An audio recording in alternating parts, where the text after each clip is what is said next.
AI-based fruit harvesting using robotic arm.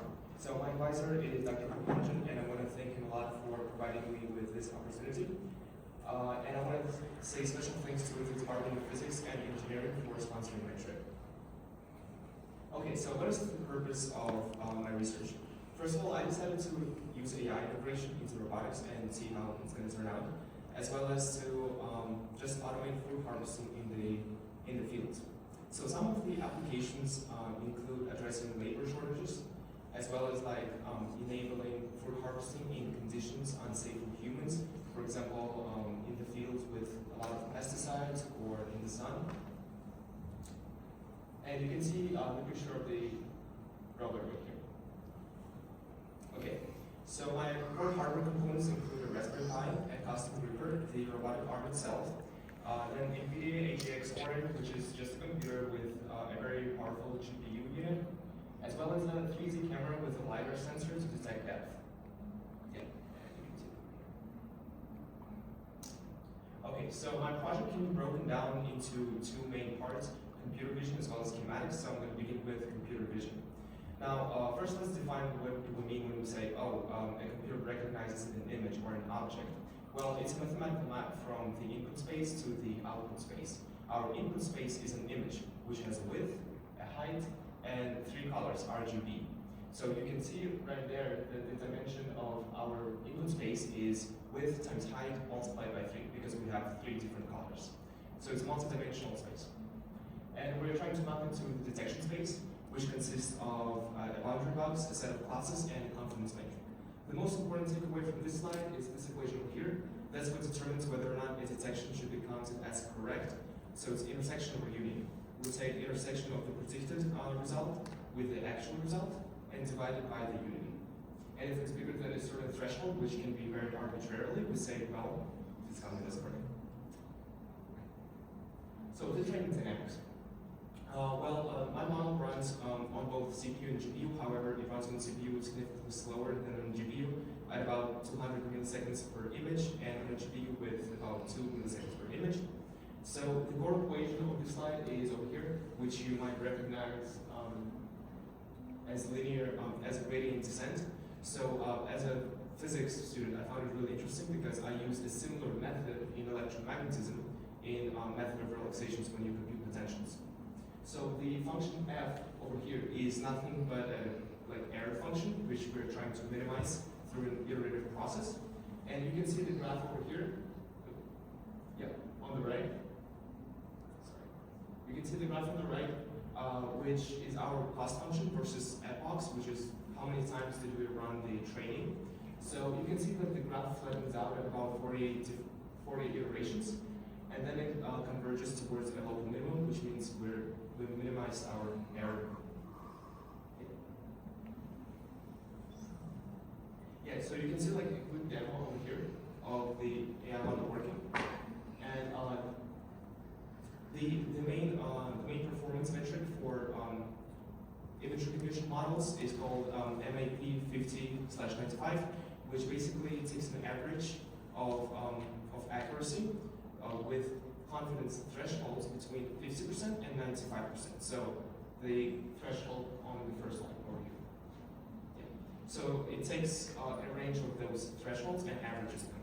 So I was able to achieve the accuracy of about 85%. And you can see it on the graph right here. On the graph right here. Also, recall versus precision graph is supposed to look like a perfect step function, but it doesn't because my training wasn't perfect. Yeah, but it's pretty close. Okay, time for kinematics. So forward kinematics, the core objective of forward kinematics is pretty simple and it's pretty straightforward. Well, we're given angles of the robotic arm and we're trying to compute a Cartesian x-y position. And it's usually done with the dynamic Harder matrix, which is just a sophisticated way of saying that, okay, we have a bunch of matrices and transformations, let's chain them together. So it's a chain of transformations, and each matrix looks like this in general. So it has a rotational component as well as translational component. And you can see a concrete example on the right in 2 dimensions, but it extends naturally to 3 dimensions as well. Inverse kinematics is a little bit more challenging because we actually don't know amount. However, we're given x, y, z position, and we're trying to work backwards.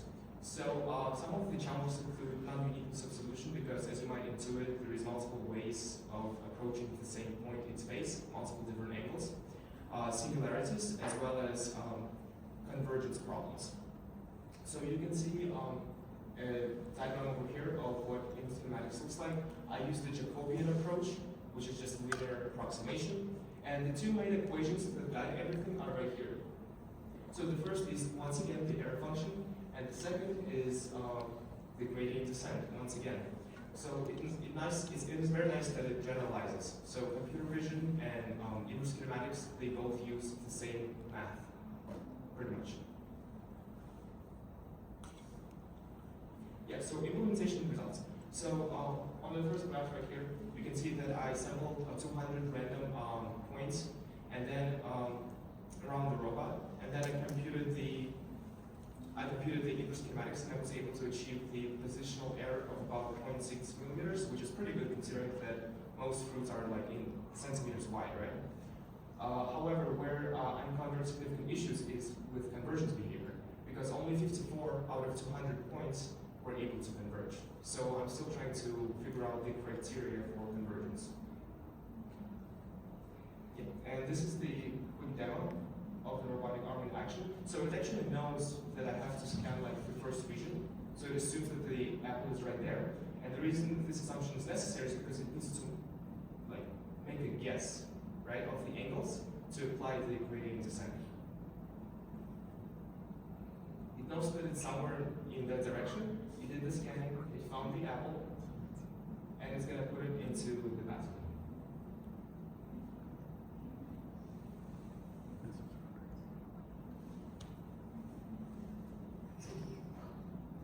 Yeah, it works in 3D as well, so there's an apple that is hanging right there, it's gonna go there.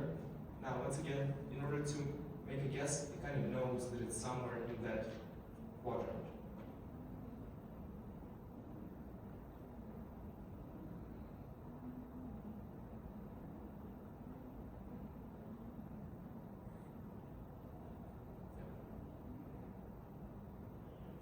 Oh, it missed it a little bit, but it's fine. Okay, conclusion future work. My inverse kinematics is not very precise practically because the positional error that I showed you of 0.6 millimeters is theoretical, and I just ran it in code. However, my arm has physical dimensions which need to be accounted for. So I'm going to work on that. Also, you can see a rover right here. So the long-term goal is to mount the robotic arm on the rover and put the rover into the field, so it can like harvest strawberries and apples. Also, you might have noticed I use apples instead of strawberries. Why? Because strawberries are much smaller and much more difficult to detect. So I need to conduct some testing on like actual strawberries. I started out with apples because they're quite similar. What else? Oh yeah, the big one. Determine convergence criteria. As you remember from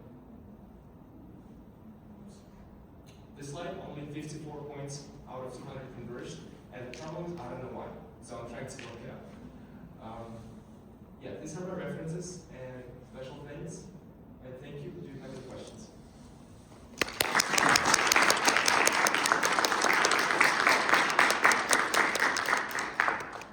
Thank you for that. It was a good presentation. Do we have any questions?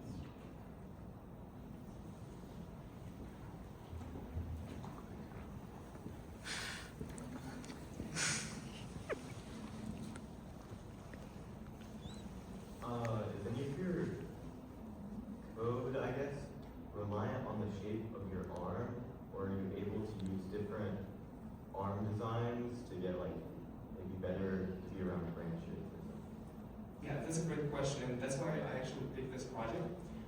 It's because my code repository is very generic.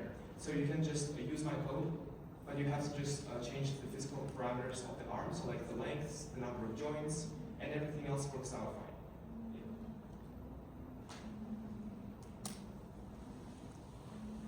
Hello, great talk. Quick question, what does convergence mean? And also, am I correct in seeing that your error was 60% on classifying strawberries? Is that right? Maybe I read that wrong. Could you just talk to us about that? Great questions, thank you. So let me start with convergence. Okay, this slide right here. So as you can see, the two batting equations, right, are iterative. So we have like a for loop essentially in code, and it's trying to minimize that error over and over again. The problem is it doesn't know when to stop. I have to tell it when to stop, right? Like when to exit the loop. And I encountered some points where it looks like it converges, but it actually doesn't. Like for example, a great example would be a harmonic series, right? It looks like it converges, but it actually diverges. So, yeah. And your second question was, can you repeat the second question? Yeah, could you go back a few slides, please? Yeah. One more. Yeah, right there, right? So it converges to about 0.6. Oh, that's not a percentage. Okay, Yeah. never mind. What's f of x? Yeah, great question. So it's an error function, and the reason it's a good question is because it can be chosen arbitrarily. Yeah, it's as arbitrary. mentioned. So Okay. the way you measure your error is up to you. So I use least squares. So this is the convergence of this error. Yeah, okay. So this could be whatever value, as long as it converges. As long as it converges, exactly. All right, let's thank our speaker one more time. Sorry about our questions.